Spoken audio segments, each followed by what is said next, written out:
Finalem Wojtyła.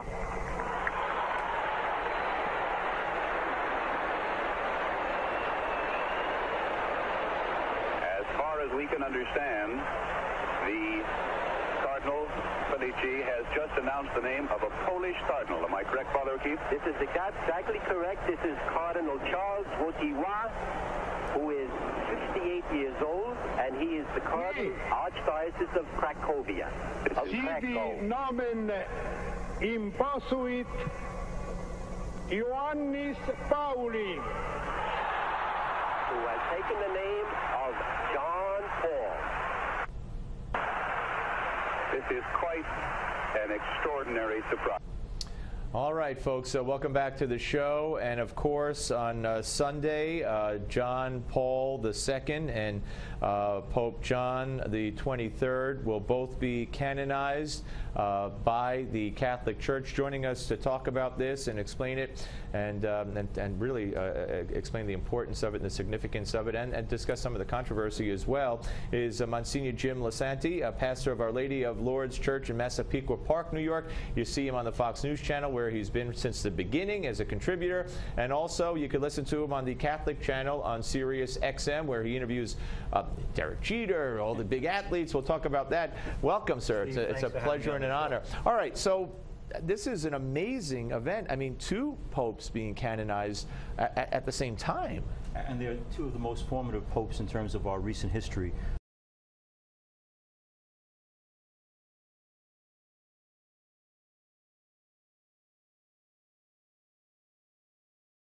And so by having the Second Vatican Council, he wanted to make the Church a more contemporary reality. Give you an example, Steve, because I think your background is Jewish. For 2,000 years, this tension between Christians and Jews over who killed Christ. Well, along came the council that said in its document on religious freedom, the Jews are not responsible for the death of Jesus. The sin of mankind is responsible. Now, that might not seem like a lot to us now in 2014, but that was big news back then. Finally, we were taking the burden off the Jewish people and saying it's everybody's responsibility. So John the 23rd, this little 78-year-old man who only lasted 5 years, did amazing things. He humanized the papacy, not unlike Pope Francis is doing right now. As for John Paul II, first of all, the fact that they went outside the Italian group of cardinals is amazing. Which is why Peter Jennings in that soundbite said it was a big surprise. Big surprise. Yeah. They called him Charles. Carlo was his first name. But what's interesting is he came having lived under the oppression of Nazism and communism. So he came saying, I'm going to use my papacy to fight for international freedom. And as we know, he helped to bring down the Iron Curtain because of that. Now, the canonization of John Paul is only 9 years after his death, and there's some controversy surrounding that they're saying, those who are creating the controversy are saying it's too soon. Yeah. What is, I mean, why so quickly, do you think, and why two on one day? Why not have it a year apart and do it twice? Explain, does it lessen it in any way? I'm sure no, but no, then why do two? I think that Pope Francis just chose this because they're two immensely popular popes and we're celebrating them. But the argument is a good one, I think, to say, should we wait longer? You know, we've waited usually 200, 300 years to see whether or not someone's holiness withstood the test of time. So it's a risky business to take someone who died 9 years ago and make them a saint. Why? Because as you know, we have continuing problems in the Church. There are those who criticize him for not doing enough, for instance, about the scandals where children were compromised by some priests. You can make a case that he didn't do enough. I'd make the case, too, that he was also in his 80s riddled with Parkinson's and that this was a problem the American Church should have and did handle eventually. But that's the risk of canonizing him so soon. Are there people out there who think maybe he didn't do such a good job?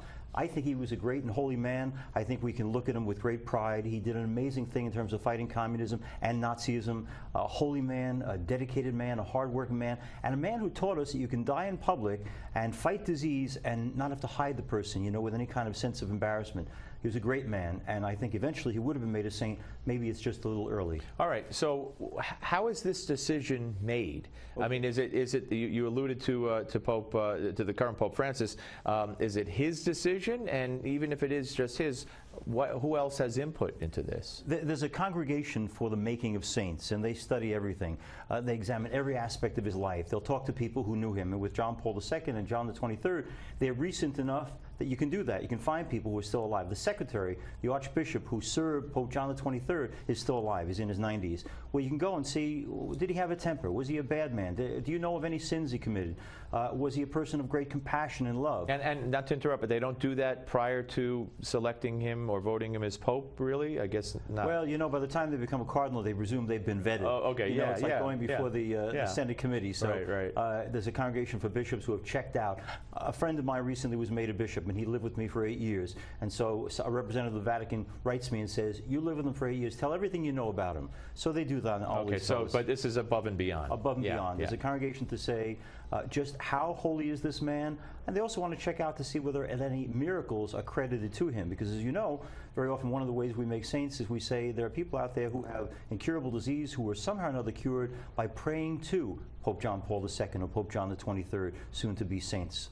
So that's some of what goes into making the decision. Now on Sunday, explain if for those who are fortunate enough to be there. I know you're going to be speaking on your own, and you're going to have thousands of people listening to you. But for those who are going to watch this all over the world, and those who are going to be there, what's the procedure? What are they going to witness? It's really, you know, they're going to see a beautiful mass actually.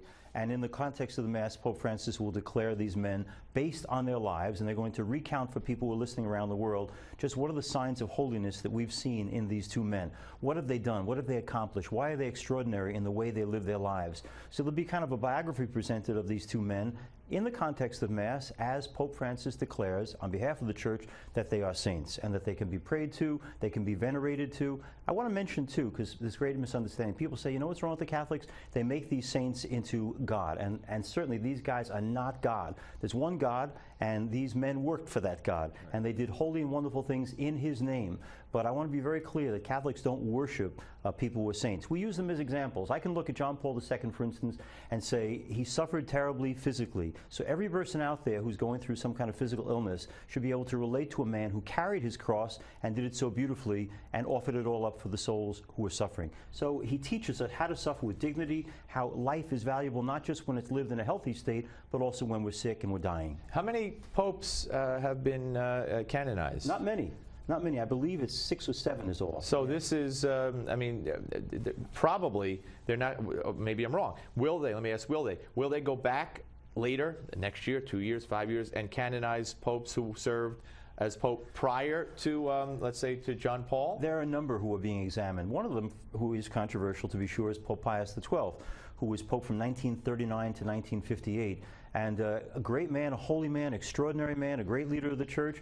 The debate always centers on, did he do enough to save Jews in the Holocaust? I would make the case that he did more than that. There's a wonderful organization, Pave the Way Foundation, headed up by Gary Krupp, and they have done a study of this, and they've come out, they are Jews, Christians, Greek Orthodox, Muslims, and they've come out with a large book now saying this man saved countless lives during the Holocaust, and he's not getting the credit he deserved. So certainly he deserves study. If he was as good and holy as we think he was, and if we can clear this issue up and indicate that in fact, living under Hitler and the threat of Hitler, he did extraordinary work to save people's lives, I think we might say this holiness that warrants his being a saint. So you can go out of order, so to speak. You can go back, and that wouldn't be that unusual. Let me ask you, you alluded to Pope Francis and him emulating. Does he have a little of both, or Pope Francis, or is he? I mean, he's so much his own man. But where does he draw it from? If he's taking from previous popes, do you think? Let me say, Steve, I think he's exactly what we need right now.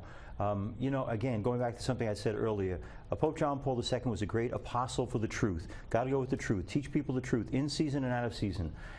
Pope Benedict did the same thing. But if people aren't listening, if people aren't paying attention, if they're thinking more about theology and about laws than they are about people, we're gonna get lost. And what I think Francis has done is said, what would Jesus do? Let's get back to basics. Kindness, compassion, mercy, loving people. On the issue of the gays, saying, you know, who am I to judge? That opened such a door. I was recently interviewing an actor who's gay on my show, and he was going off on why he left the Catholic Church, and I just very calmly said to him, what do you make of Pope Francis' statement, who am I to judge? And he said, well, you took the wind right out of my sails.